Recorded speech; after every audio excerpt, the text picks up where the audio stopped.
दोस्तों, महाराष्ट्र चुनाव में बीजेपी कितने पानी में है, कहाँ खड़ी है, आज बीजेपी का हाल क्या है राइट नाउ। मुझे लगता है कि आप इन तीन नेताओं के झगड़े से जान सकते हैं। और ये जो तीनों नेता हैं मामूली नहीं है। एक साहब चीफ मिनिस्टर हैं, दूसरे डिप्टी चीफ मिनिस्टर हैं और तीसरे भी डिप्टी चीफ मिनिस्टर हैं। जी हाँ, 2 डिप्टी चीफ मिनिस्टर और 1 चीफ मिनिस्टर। और हाल ये है इनके झगड़े का, या झगड़े इस कदर बढ़ चुके हैं, सारी हदें तोड़ चुके हैं कि आज की तारीख में चुनाव के समय इन तीनों लोगों में बातचीत ना के बराबर, ऑलमोस्ट नो डिस्कशंस। बेहतर यही होता कि चुनाव के समय, और वो भी चुनाव देश के सबसे अमीर राज्य का, महाराष्ट्र का, उत्तर प्रदेश के बाद second most important state Maharashtra, सबसे ज़्यादा सीटें यूपी के बाद, होना तो ये चाहिए था कि इस आग को, ये जो झगड़े की आग है, इसको मोदी शाह बुझाते या कोई और बुझाता, मोहन भागवत बुझाते। लेकिन आज गजब हो गया। आज आग में पानी डालने की जगह, बुझाने की जगह, आज फडणवीस के लोगों ने इस आग में, झगड़े की आग में घी डाल दिया, और घी भी खूब सारा डाला है। दरअसल नागपुर में आज फडणवीस कैंप ने पोस्टर्स लगा दिए, बड़े बड़े बैनर्स लगा दिए, जिसमें फडणवीस को सीएम के फेस के तौर पे प्रोजेक्ट किया गया, और बीजेपी की तरफ से कोई खंडन नहीं आया। Devendra Fadnavis being pitched as the next chief minister of the Mahayuti. अब दोस्तों, ये जो बैनर हैं, जो पोस्टर्स लगे हैं, नागपुर में आरएसएस का जो मुख्यालय है, देवेंद्र फडणवीस का होम टाउन है, और नितिन गडकरी भी नागपुर से हैं। इन बैनर्स का जो मैसेज है बहुत क्लियर है कि फडणवीस ही मुख्यमंत्री होंगे अगर महायुति जीतती। और आप इसको ऐसा भी कह सकते हैं कि जो ख्वाब देख रहे हैं मुख्यमंत्री बनने का दोबारा, शिंदे साहब, इनका खेल खत्म, गेम इज़ ओवर। अब उधर एकनाथ शिंदे भी कम नहीं है, और ऐसा लगता है मुझे कि जैसे चीफ मिनिस्टर की कुर्सी पर बैठने के बाद शिंदे का नशा उतर नहीं रहा सत्ता का। उनको अब चीफ मिनिस्टर ही बनना है हर कीमत पर, और इसलिए शिंदे हर तरह के तीर छोड़ रहे हैं। ना अमित शाह का डर है, ना मोदी का डर है, फडणवीस की तो वो जैसे परवाह ही नहीं करते। और इसलिए बीजेपी को डाउन करने के लिए, फडणवीस को डाउन करने के लिए शिंदे साहब जगह जगह बीजेपी के खिलाफ बागी उम्मीदवार खड़े कर रहे हैं। मिसाल के तौर पर माहिम सीट देख लीजिए। माहिम बड़ी इंपॉर्टेंट सीट है मुंबई की। माहिम का नाम तो सुना होगा आपने। माहिम से राज ठाकरे, एमएनएस के नेता राज ठाकरे, बाला साहब के भतीजे, इनका बेटा जो है अमित ठाकरे चुनाव लड़ रहा है। और देवेंद्र फडणवीस ने कहा कि भाई चाहे कुछ हो, महायुति में राज ठाकरे साहब हो या ना हो, एनडीए में हो या ना हो, लेकिन साहब के भतीजे हैं, हिंदुत्व के फेस हैं, तो हम इनके साथ हैं। फडणवीस ने कहा कि समूची बीजेपी अमित ठाकरे, राज ठाकरे के बेटे को सपोर्ट करेगी। ये ऐलान कर दिया, माइक पर ऐलान किया, मंच से बोले। लेकिन साहब शिंदे तो शिंदे ठहरे। उन्होंने कहा ठीक है।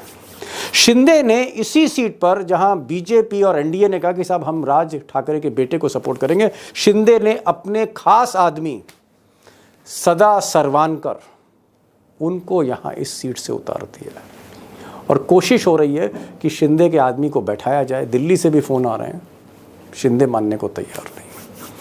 यानी राज ठाकरे के लड़के के अगेंस्ट अब शिंदे लड़ेंगे बिग बैटल। सवाल इस बात का है कि ये सिर्फ माहिम तक सीमित नहीं है, माहिम तक सीमित नहीं। कई ऐसी सीटें हैं जो मैं आपको गिनाता चला जाऊंगा, जहां शिंदे के लोग, चाहे वो बागी हों या उनकी पार्टी के टिकट पर हों, वो खड़े कर दिए गए। यानी कहीं ना कहीं जिस डाल पे बीजेपी बैठी है, अजीत पवार बैठे हैं, उस डाल को तो नहीं, लेकिन डाल के कई हिस्सों पे आरी चल रही है, और वो आरी शिंदे के लोग चला रहे हैं। ये आलम है। सबसे बड़ी चीज़, जो सबसे बड़ी बात है, वो ये है कि इस झगड़े में, जो घर में आग लगी हुई है घर के चिराग से, इस आग को बुझाने में ऐसा लगता है कि अमित शाह इंटरेस्टेड नहीं है, मोदी जी इंटरेस्टेड नहीं है। तो क्या अमित शाह खुद चाहते हैं कि शिंदे को किनारे कर दिया जाए? मोदी खुद चाहते हैं शिंदे को किनारे कर दिया जाए?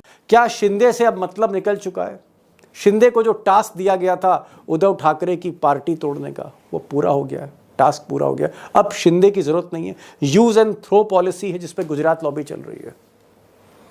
लेकिन एक सवाल और भी है दोस्तों, कि ये जो झगड़ा है, भले ही शिंदे को किनारे किया जा रहा है, ये जो झगड़ा चुनाव के बीचों बीच हो रहा है, इसकी इंतहा क्या होगी, इसका सिला क्या होगा, इसका नतीजा क्या होगा? क्या ये एडवांटेज महाविकास आघाड़ी है, शरद पवार, उद्धव ठाकरे और राहुल गांधी? अब दोस्तों आज का बड़ा सवाल, द बिग क्वेश्चन बहुत साफ है कि जो डिप्टी सीएम वर्सेस सीएम, इसकी जो लड़ाई है, जो जंग है, क्या ये आर पार की जंग होने जा रही है बीच चुनाव के बीच? क्या वोटिंग से पहले, नतीजे आने से पहले ही हिसाब हो जाएगा कि मैं सीएम बनूंगा, या फडणवीस कह रहे हैं मैं बनूंगा, या शिंदे कह रहे हैं मैं दोबारा बनूंगा? ये जो जंग है, इससे नुकसान बीजेपी को कितना हो रहा है और कितना फ़ायदा महाविकास आघाड़ी को हो रहा है, शरद पवार, ठाकरे और राहुल गांधी? ये भी एक बड़ा सवाल है। लेकिन जो फोकस है वो शिंदे और फडणवीस है। ये लड़ाई छोटी नहीं है दोस्तों, ये लड़ाई इस चुनाव में बहुत भारी पड़ने वाली है। दो खास मेहमान हैं, मुंबई से मैंने इनवाइट किया है सुधीर सूर्यवंशी को, जो इस लड़ाई को बहुत बारीकी से देख रहे हैं और एक पर्सपेक्टिव जानने के लिए, एक सेकंड ओपिनियन जानने के लिए कि दूसरी राय क्या है, आम राय क्या है, उमाकांत लखेड़ा साहब को भी मैंने बुलाया कि ज़रा इसको एसेस करिए कि झगड़ा कहाँ ख़त्म होगा, नुकसान किसको हो रहा है, फ़ायदा किसको हो रहा है। सुधीर जी, अब तो पोस्टर भी बाहर आ गए। पहले ये कहा जा रहा था कि साहब मुख्यमंत्री जो है उसका चेहरा क्लियर नहीं होगा, लेकिन सुधीर जी अब तो बीजेपी का जो सीक्रेट था कि मुख्यमंत्री कौन होगा, ये तो अब बाहर आ गया है। देवेंद्र फडणवीस जो हैं वो चीफ मिनिस्टर के फेस हैं, और नागपुर जहां आरएसएस का मुख्यालय है वहां पोस्टर नहीं लगे, बड़े बड़े बोर्ड लगे हुए हैं, और इन बोर्ड को कोई हटा नहीं रहा है। ये बोर्ड की चर्चा हो रही है और कोई खंडन नहीं आ रहा है। साफ तौर पे लिखा गया है कि देवेंद्र फडणवीस मुख्यमंत्री बनकर आ रहे हैं। यानी मुख्यमंत्री वो बने ना बने, लेकिन क्या आपको लगता है कि एकनाथ शिंदे का चैप्टर, किताब खत्म, गेम ओवर, एकनाथ शिंदे का वो रेस से बाहर हो गए? दीपक जी, मैं पहले आपको बधाई देना चाहता हूँ। आपको याद होगा कुछ दिन पहले हमने शो किया था कि देवेंद्र फडणवीस को आरएसएस का एक बड़ा सेक्शन है उनको बैकिंग कर रहा है, और उनको वापस देवेंद्र फडणवीस महाराष्ट्र सीएम के तौर पर उनको देखना चाहते हैं। इसलिए एकनाथ शिंदे का नाम महाराष्ट्र के सीएम के तौर पर डिक्लेयर किया नहीं गया, उनका फेस प्रोजेक्ट किया नहीं गया। नाउ ये पोस्टर के वजह से cat is out of the bag, अभी चीजें बाहर खुल के आ गई है। जो पोस्टर पे जो लिखा है उसका जो अपने हिंदी के दर्शक है उनके लिए मैं कहना चाहता हूं कि इंतजार की घड़ी खत्म होगी। जो 2.5 साल 5 साल से देवेंद्र फडणवीस महाराष्ट्र के मुख्यमंत्री वापस आना चाहते थे, उनकी 2014 की विधानसभा इलेक्शन में एक टैगलाइन थी, मी पुन्हा येणार, I will come back again. जब विधानसभा में उन्होंने स्पीच दिया था, उस स्पीच में उन्होंने कहा था कि मैं वापस आऊंगा। उसके बाद में वो स्पीच इतना पॉपुलर हो गया, तो एक बात क्लियर है कि आने वाले मुख्यमंत्री की जो रेस है महाराष्ट्र में वो बिल्कुल ओपन है। उसमें देवेंद्र फडणवीस, उनके पार्टी सबसे ज्यादा आज की तारीख में जो मेन पार्टीज है 150 के ऊपर सीटें लड़नी जा रही है। बाकी जो पार्टी है 5 पार्टी वो सब कम सीट लड़ रही है, तो उनकी दावेदारी मुझे लगता है कि बहुत ही मजबूत है। सुधीर जी, लेकिन जिस तरह से एकनाथ शिंदे और उनकी टीम जिस तरह से पैसा खर्च कर रही है, प्रोजेक्शन हो रहा है कि साहब मुख्यमंत्री तो यही बनेंगे और मुख्यमंत्री हैं और रहेंगे, तो ये जो पोस्टर आया है, इस पोस्टर का असर एकनाथ शिंदे पर क्या है? एकनाथ शिंदे को क्या गेम समझ में आ रहा है कि उनका काम लगने जा रहा है? राजनीति में कोई चीजें ऐसे खुल के कभी नहीं बताते और खुल के कभी बात नहीं होती। राजनीति हमेशा between the lines and behind the curtain होती है। देवेंद्र फडणवीस खुद को एक प्रमुख दावेदार महाराष्ट्र के मुख्यमंत्री के तौर पे देखना चाहते हैं, प्रोजेक्ट करना चाहते हैं, इसलिए वो चेहरा उन्होंने डिक्लेयर करने नहीं दिया। इसलिए एकनाथ शिंदे जो 100 से ऊपर सीट मांग रहे थे, उनको बिल्कुल सीट दिए नहीं गए, उनको लगभग 80 तक सीट दी गए, और अजित पवार को 50-55 सीट दिए गए। तो इसका मतलब है एकनाथ शिंदे को इनडायरेक्टली एक मैसेज दिया गया कि आप सेकंड पार्टी है, आप पैरासाइट है, आप सेकंड फिडल है, सेकंड फिडल रहो। आपको महाराष्ट्र का सीएम हमने बना, इसका मतलब ये नहीं कि हम आपको आगे भी बनाएंगे। एकनाथ शिंदे के लिए एंड ऑफ द रोड है, आप कह सकते हैं सड़क के आगे टी पॉइंट है, वापस ही उनको आना पड़ेगा। मुख्यमंत्री बनने का चांस जीते तो भी नहीं बनेंगे, हारेंगे तो बनेंगे ही नहीं, सवाल ही नहीं उठता है। लखेड़ा साहब, क्या आपको लगता है कि मोदी और शाह एकनाथ शिंदे को फिर से तरजीह देंगे, या मोदी अपनी पार्टी के आदमी को चीफ मिनिस्टर बनाएगा? मोदी एकनाथ शिंदे के जरिए राज करेंगे अगर सरकार बनती महायुति की, या फिर फडणवीस ही हैं? देखिए, एकनाथ शिंदे मौजूदा जो हालात हैं उसमें एकनाथ शिंदे बीजेपी की लास्ट चॉइस होंगे। जब नंबर गेम के माध्यम को जो गवर्नमेंट बनती है, चाहे वो सेंटर में बनती है या स्टेट में बनती है या म्यूनिसिपैलिटी में बनती है, जो बहुमत का डेमोक्रेसी में, लोकतंत्र में नंबर गेम का बड़ा भारी महत्व है। 288 के हाउस में उसका 50% अगर है, मैनेज कर लिया इन्होंने, 145 के करीब मैनेज कर लिया, तो ये इनके लिए अगर ये इसके बिना मुझे नहीं लगता, जो आज के हालात हैं महाराष्ट्र की पॉलिटिक्स के और महायुति के हालात हैं, ऐसा दूर दूर तक भी मुझे नहीं दिखाई देता कि भारतीय जनता पार्टी अपने बल पर इतनी सीटें ले आएगी। और एकनाथ शिंदे, आप एकनाथ शिंदे को कम आंक करके मत देखिए, अंडरमाइन मत कीजिए। एकनाथ शिंदे इस इलेक्शन में, मैं सुधीर जी मेरी बात को गौर से देखेंगे और रिएक्ट भी करेंगे, कि एकनाथ शिंदे ने बहुत सारे सीटों पर रेबल खड़े करने का इंतजाम 3 महीने पहले से कर दिया था।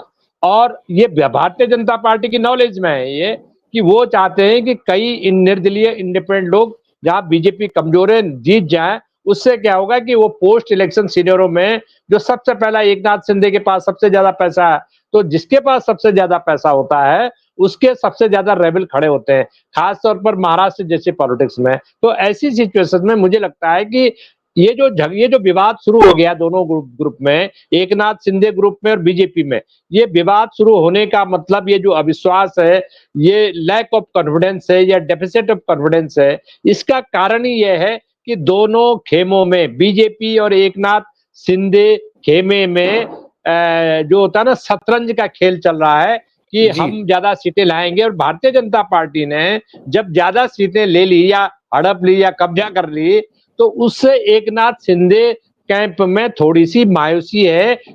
अब एकनाथ शिंदे के सामने विकल्प नहीं है, एकनाथ शिंदे वापस शिवसेना में जा नहीं सकते, तो एकनाथ शिंदे की को मजबूर करेंगे ये लोग, बाध्य करेंगे वो लोग कि भाई आप हमको सपोर्ट करो और आप डिप्टी चीफ मिनिस्टर बन जाओ, आप डिप्टी सीएम बन जाइए। जी, लखेड़ा साहब का कहना है कि भाई जब अपने उस्ताद उद्धव ठाकरे के साथ उन्होंने बगावत करी, पार्टी तोड़ी, कुर्सी से उतार दिया अपने उस्ताद उद्धव ठाकरे को, उसके बाद एकनाथ शिंदे ने अपने हाथ जला लिए। वो अब वापस जो है उद्धव ठाकरे के पास नहीं जा सकते, लोहे के दरवाजे हैं वहां जा नहीं सकते, और बीजेपी के साथ उनको रहना ही रहना है। उनके पास ऑप्शंस नहीं है, उनके पास विकल्प नहीं है इस वक्त। तो जो बीजेपी नाच नचाएगी वही नाच बीजेपी के डमरू पे नाचना पड़ेगा एकनाथ शिंदे को, ये लखेड़ा साहब कह रहे हैं। मुझे एक चीज बताइए सुधीर जी, एकनाथ शिंदे जो कल तक मतलब उनका हालत ये था कि वो एक मोहरा बने हुए थे, अमित शाह जो कह रहे थे वो पपेट की तरह, कठपुतली की तरह नाच रहे थे कि भाई उद्धव ठाकरे की पार्टी तोड़ दो तो तोड़ दी, बागी ले आओ, अच्छा अब ये कर लो, अच्छा अब सूरत के इस होटल में जाके छुप जाओ, अच्छा ऐसा है अब सूरत के इस होटल से जाके तुम गुवाहाटी चले जाओ, वहां जाके छुप जाओ, अच्छा अब चुपचाप बस में आ जाओ। तो एक कठपुतली की तरह नाच रहे थे और नाचते ही रहे। आज इतनी हैसियत हो गई एकनाथ शिंदे की कि वो अमित शाह की भी परवाह नहीं कर रहे, मोदी की भी परवाह नहीं कर रहे, ईडी की भी परवाह नहीं है, और खुले आम अपने उम्मीदवार बीजेपी के इंटरेस्ट के खिलाफ खड़ा कर रहे हैं। इतनी हिम्मत क्यों आई, या एकनाथ शिंदे अपने जीवन का सबसे बड़ा रिस्क ले रहे हैं? देखो, एकनाथ शिंदे वैसा रिस्क टेकर है। पहली बात, जब ये रिवोल्ट एकनाथ शिंदे ने किया उस टाइम उद्धव ठाकरे के खिलाफ, तब हम सब पत्रकार लोग, सब पॉलिटिकल जो महाराष्ट्र में, सब जानते थे कि एकनाथ शिंदे की इतनी ताकत और हैसियत नहीं थी। 40 से 40 शिवसेना के विधायक उनके साथ में चले जाएंगे। जब लिस्ट उद्धव ठाकरे के गुट के लोग और बाकी लोग जब गिनाते थे तो 20 के ऊपर उनकी लिस्ट जाती नहीं थी, उनके विधायक जो सपोर्ट करने वाली। लेकिन इतने लोग कैसे चले गए? फिर बाद में जैसे हम खोजी पत्रकारिता करते हैं, जैसे हम चेक करते हैं कि एग्जैक्टली क्या हुआ, उस टाइम पे देवेंद्र फडणवीस ने काफी लोगों को फोन किया, बीजेपी के कद्दावर लोगों ने शिवसेना के लोगों को फोन किया और उनको एक आत्मविश्वास दिलाया कि सरकार हम बनाने वाले हैं, एकनाथ शिंदे के पीछे हम है, इसलिए जो मिनिस्टर थे बाकायदा वो सब मिनिस्टर ने बाद में पाला बदला, नहीं तो पाला बदलने को रेडी नहीं थे शिंदे के मैं साथ आपकी में। बात से ये सहमत हूँ पहली सुधीर बात। भाई। हाँ, आपने कहा कि वो एक डमी थे और देवेंद्र फडणवीस ने कहा कि भाई शिंदे के पीछे हम हैं, आप लोग तोड़ के आओ। मैं कह रहा हूं कि जो आदमी डमी है, फोटो स्टेट कॉपी है, जेरोक्स है, डुप्लीकेट है, वो डुप्लीकेट आज इतना ताकतवर है कि वो बीजेपी के अगेंस्ट अपने कैंडिडेट खड़ा कर रहा है। ये क्या डिजाइन है? क्या शिंदे चाहते क्या है कि सबसे ज्यादा सीटें लाएं और उसके बाद बार्गेन करें मोदी से? देखो ये दीपक भाई, ये सब कुर्सी का खेल है। और एकनाथ शिंदे कुर्सी का? जानते हैं, एक बार कुर्सी का, चेयर का, जी। तो मुझे लगता है एक बार उनको पता चल गया, एक बार ये चेयर में बैठ गए तो ये पैर कोई भी आदमी आसानी से छोड़ता नहीं है। कौन सी भी चेयर हो, वो गांव विधायक की चेयर हो, गांव का सरपंच की चेयर हो, और किसी भी चेयर हो, तो आदमी छोड़ता नहीं। उसे हम कहते हैं tiger get taste of his blood. तो ब्लड का टेस्ट उनको लग गया। दूसरी बार उन्होंने भारतीय जनता पार्टी किस तरह से फंक्शन चलती, बड़े बड़े लीडर जैसे जो बातें सामने आ रही है, कोई लोग बात भी करते हैं, जैसे हरियाणा में चुनाव हुआ, जैसे राजस्थान में हुआ था, मध्य प्रदेश में हुआ था, एकनाथ शिंदे ने अपने काफी रिसोर्सेस जो देवेंद्र फडणवीस से आगे जाके बहुत पैमाने बड़े रिसोर्सेस उनको सप्लाई किया था इलेक्शन में, तो भी एक ऑब्लिगेशन है बड़े लीडरशिप का। इसलिए एकनाथ शिंदे को पता है जब मैंने उनको तब दिया है तो मेरे अगेंस्ट में भी वो लोग ज्यादा जाएंगे नहीं, इसलिए वो अपने पत्ते खेलने में हिचकते नहीं है। इसलिए वो सदा सर्वेंट को कभी बताया नहीं उन्होंने कि तुम विड्रॉ करो अभी तक, इसलिए वो अपने पत्ते दमदारी से खेल रहे। इसका मतलब ऐसा है कि एकनाथ शिंदे मजबूती से खड़े हैं और उनके लिए शरद पवार हो, पृथ्वीराज चौहान हो, काफी कांग्रेस लोगों ने उनके लिए बैटिंग की है। जी। ये कह रहे हैं कि साहब पत्ते जो हैं बड़े संभाल के चल रहे हैं एकनाथ शिंदे। लखेड़ा साहब, ये सुधीर भाई बता रहे हैं कि पत्ते जो हैं बड़े सीने से चिपका के रखे हुए अपने पत्ते, और चाल बड़े जो है वो एहतियात के साथ बहुत सोच समझ के चाल चल रहे हैं एकनाथ शिंदे, क्योंकि कुर्सी का नशा लग चुका है। कुर्सी उनके चारों तरफ नाच रही है, क्योंकि एक बार मुख्यमंत्री जो बन जाता है फिर उस कुर्सी से उतरता नहीं। मिस्टर एकनाथ शिंदे इतना रिस्क क्यों ले रहे हैं कि जहां बीजेपी है वहां उससे भिड़ जा रहे हैं, कहीं कहीं वो अपना बागी उम्मीदवार खड़ा कर दे रहे हैं। आप कह रहे हैं कि साहब इंडिपेंडेंट खड़े कर दे रहे हैं। इतना बड़ा रिस्क क्यों ये आदमी ले रहा है? सामने मोदी शाह है साहब। देखिए वो रिस्क उनको पता है, देखिए उनको पता है कि ये डू एंड डाई का खेल है उनके लिए। ओहो, अगर वो मरता क्या नहीं करता। उनको डू एंड डाई का मतलब ये है कि अभी देखो, सरकार तो अभी 10-15 दिन की सरकार है, 2 हफ्ते की गवर्नमेंट है ये। तो 2 हफ्ते में अगर अभी आपने झुक गए, अभी आपने सरेंडर कर दिया, तो 23 तारीख के बाद फिर आपको सरेंडर करना पड़ेगा। तो अभी अपना एग्रेशन दिखाइए, अपने कैडर में वो मैसेज छोड़ रहे हैं। एकनाथ शिंदे का जो एग्रेशन है, वो जो शिव सैनिक जो अपने फैक्शन में उनके साथ बने हुए हैं आज की तारीख में, उनको दिखा रहे हैं कि मैं बीजेपी के ऊपर हूं, मैं जो चाहूंगा वो होगा। और ये यहाँ जो मराठा है, महाराष्ट्र की पॉलिटिक्स है, या हम लोग मराठी लोग हैं, हम लोगों की पॉलिटिक्स चलेगी, या अमित शाह और इन XYZ का पॉलिटिक्स, मोदी की पॉलिटिक्स नहीं चलेगी। अपने कैडर को वो बूस्ट कर रहे हैं, उनका मॉरल बूस्टिंग कर रहे हैं कि देखिए हम कोई समझौता नहीं करने वाले हैं। क्योंकि देखिए एकनाथ शिंदे को एक बात बहुत पता लग गई है, बहुत क्लियर कट हुई, he is not a child. वो कोई बच्चा नहीं है, वो ऑटो चलाने से लेकर के और कॉर्पोरेटर से लेकर के MLA से लेकर के पूरा मजे हुए खिलाड़ी बन गए हैं पॉलिटिक्स के। और उन्होंने इतना बड़ा जोखिम उठाया। उन्होंने शिवसेना, जहां से वो पैदा हुए, जहां उन्होंने जन्म लिया, उस शिवसेना के अपने जो गुरु थे उनके बेटे को धक्का देके बाहर आया। तो वो मोदी और अमित शाह उनके लिए क्या चीज है?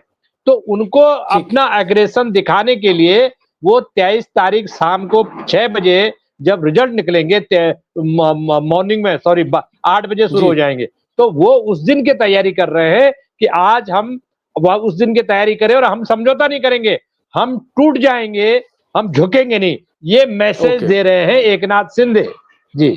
ओके, एकनाथ शिंदे जैसा कि लखेड़ा साहब कह रहे हैं, और कुछ सुधीर जी भी यही बात कर रहे थे कि उनके पास ऑप्शंस बहुत कम है, विकल्प बहुत कम है, चॉइस नहीं है, वापस जा नहीं सकते उद्धव ठाकरे के साथ। तो डू और डाई बैटल, करो या मरो की स्थिति है। और इसलिए वो इस तरह का रिस्क ले रहे हैं, सुधीर जी, अंतिम सवाल है, और मुझे लगता है कि हमने महाविकास अघाड़ी की बातचीत नहीं करी, शरद पवार की बातचीत आज नहीं हुई, आज हमने कोई चर्चा उद्धव ठाकरे पे नहीं की, कांग्रेस पे नहीं की, जो एक विनिंग कॉम्बिनेशन हो सकता है। क्या महाविकास अघाड़ी में सब कुछ ठीक है, या वहां भी आग लगी हुई है, या आग बुझाने में शरद पवार कामयाब हो रहे हैं, उद्धव ठाकरे? देखो, मैं वो सवाल पे ऊपर आता, लेकिन एकनाथ शिंदे का जिक्र आपने किया, तो एक अंतिम आंसर मैं आपको रिप्लाई देना चाहता हूँ। जी बिल्कुल। एकनाथ शिंदे को पता है उनके लिए ये अस्तित्व की लड़ाई है। अभी सीएम पद नहीं मिलेगा तो उनकी पार्टी खत्म। जो भी कुछ बचे उचे लोग रहेंगे उद्धव ठाकरे के पास चले जाएंगे। वो सीएम थे इसलिए उनके साथ लोग रहे, वो सीएम नहीं बनते तो उनके साथ लोग नहीं रहते। उनको पता है, सबको पता है। नारायण राणे ने भी शिवसेना के अगेंस्ट में रिवोल्ट किया था, छगन भुजबल ने भी किया था, राज ठाकरे ने किया था, लेकिन जिस तरह से एकनाथ शिंदे सक्सेसफुल हुए उस तरह का कोई भी बड़ा कद्दावर लीडर सक्सेसफुल नहीं हुआ, क्योंकि वो सीएम बने नहीं थे। एकनाथ शिंदे सीएम बने इसलिए उनके पास एक पावर, एक जिसे हम एब्सोल्यूट पावर कहते हैं, वो पावर थी। अभी उनको पता ये पावर चली जाएगी तो उनका एक तरह से अस्तित्व के ऊपर, उनकी पार्टी, उनके साथ आए हुए लोगों का अस्तित्व के ऊपर एक बड़ा सवाल पैदा हो जाएगा। तो उनकी जो विदाई है वो परमानेंट हो जाएगी 15 दिन में, मुझे लगता है। जो भी कुछ बच्चे परमानेंट विदाई जी। अब जरा थोड़ा सा महाविकास अघाड़ी का हाल तो बता दीजिए सुधीर जी।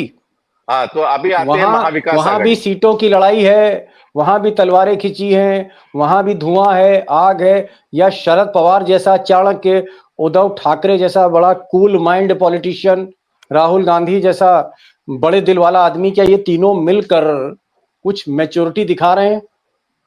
देखो, जैसे महायुति में आग लगी है, वैसी आग महाविकास आघाड़ी में लगी है। कुछ जगहों पे वहां पे भी रिबल खड़े हुए हैं। लेकिन एक बात रहती है, आग लगने के बाद में तुम्हारे पास एक ट्रबल शूटर, जिसे हम कहते हैं आग बुझाने वाला, फायर ब्रिगेड, मुझे लगता, हाँ, फायर ब्रिगेड। तो एक बड़ा फायर ब्रिगेड महाविकास आघाड़ी के साथ शरद पवार नाम का एक मौजूद है। तो उनके पास में एक बड़ा पंप है, वो बहुत इमीडिएटली फायर, बड़ी गाड़ी है पानी की जी, हाँ, पानी एक्सटिंग्विश कर देते हैं। इसलिए जब आपको याद है, जब टिकट जगह का झगड़ा चल रहा था, कौन कितनी जगह लेंगे, उस टाइम शरद पवार ने अपने वाईबी चौहान सेंटर में सब लोगों को बुलाया और 85 का फार्मूला उस दिन डिक्लेयर कर दिया। बाद में चीजें सुलझ गई। तो उसी तरह से मुझे लगता है कि उनके पास में एक बड़ा पानी का डालने वाला एक आदमी है, इसलिए आग इधर भी है, उधर भी। उधर महायुति में आग है और उसमें फायर डालने वाले लोग हैं, जैसे देवेंद्र फडणवीस ने एक पोस्टर लगा के फायर डाल दिया। सुधीर भाई समझ गया। जो महायुति है उसमें आहुति डाली जा रही है कुर्सी की, और इस वजह से वहां पर आग में पानी की जगह घी डाला जा रहा है। और इधर आपने कहा कि साहब आग महाविकास अघाड़ी में भी है, वहां भी सीटों की लड़ाई चल रही है, वहां भी तलवारें खींची हुई हैं, रेबल खड़े हुए हैं, बागी खड़े हुए हैं, लेकिन शरद पवार जैसा फायर ब्रिगेड उनके पास है जो आग में घी की जगह पानी डाल रहा है। समय बहुत कम है लखेड़ा साहब, सिर्फ 15 सेकंड है, 15 सेकंड का खेल है बस। इस केबीसी में सिर्फ 15 सेकंड बचे हैं आपके पास लाइफ लाइन। मुझे बताइए कि क्या शरद पवार फायर ब्रिगेड की तरह महाविकास अघाड़ी की आग बुझा सकते हैं, हाँ या ना? देखिए, शरद पवार बहुत मजे हुए खिलाड़ी हैं, इसमें कोई बहस नहीं है। ये न केवल शरद पवार, इस जो ये अघाड़ी बना है वहां पर, उसके आर्किटेक्चर हैं उसके वो। और मुझे लग रहा है कि वो आर्किटेक्चर चुनाव तक नहीं है, चुनाव के बाद भी वो उसके आर्किटेक्चर बने रहेंगे जी। इसलिए बने रहेंगे कि क्योंकि नया फॉर्मेशन जो बनेगा, पोस्ट इलेक्शन फॉर्मेशन, और कांग्रेस और जो उद्धव ठाकरे शिवसेना है, उन दोनों के बीच में सीमेंट का वो काम कर रहे हैं। उनके पास अभी कोई चीफ मिनिस्टर बनने का उनका कोई इच्छा नहीं है, समझ गया, गॉट इट लखेड़ा साहब। तो वो जो है पोस्ट इलेक्शन सिनेरियो में अब होता है समाप्त। समय समाप्त होता है, जवाब मुझे मिल गया। इन्होंने कहा कि भाई शरद पवार जैसी प्रतिभा, जैसा आर्किटेक्ट, कहीं पर वो सीमेंट बन जाते हैं, लोगों को जोड़ देते हैं, आग लग गई है तो वो पानी बन जाते हैं, और कोई आदमी कहीं ना कहीं सफोकेशन फील करता है तो ऑक्सीजन भी दे देते हैं। तो हवा भी है, पानी भी है, आग है, सब कुछ है, सीमेंट है शरद पवार। और शरद पवार एक डिसाइसिव फैक्टर है। उद्धव ठाकरे को साथ में लेके चलना, राहुल गांधी को साथ में लेके चलना, झगड़े खत्म करना, अजीत पवार से भी लड़ना, अपनी उम्र को का भी ख्याल रखना, बीमारी का भी ख्याल रखना, और सारे पैतरे खेलना, ये शरद पवार की 84 साल की उम्र में खासियत है। यानी जो ट्रम्प कार्ड है, जो चाणक्य है, इत्तेफाक से जो चाणक्य है वो मोदी जी के पास नहीं, जैसा सुधीर जी कहते हैं। चाणक्य जो है किस्मत से उद्धव ठाकरे राहुल गांधी को मिल गया। इस चाणक्य का कितना फायदा लेते हैं ये उद्धव ठाकरे राहुल गांधी को तय करना है कि शरद पवार का कितना वो लाभ लेते हैं, और शरद पवार का जितना लाभ लिया जाएगा उतना ही फायदा महाविकास अघाड़ी को होगा। सुधीर जी आप आए छोटी दिवाली के दिन, और लकेड़ा साहब आप आए। मुझे लगता है कि मैंने आपको बहुत समय लिया, और दोस्तों छोटी दिवाली की बहुत बहुत बधाई, बहुत बहुत आपको कांग्रेचुलेशन दिवाली की, और कल फिर हम लोग आपसे मुलाकात करेंगे। सुधीर भाई बहुत बहुत शुक्रिया अगेन, लकेड़ा साहब बहुत बहुत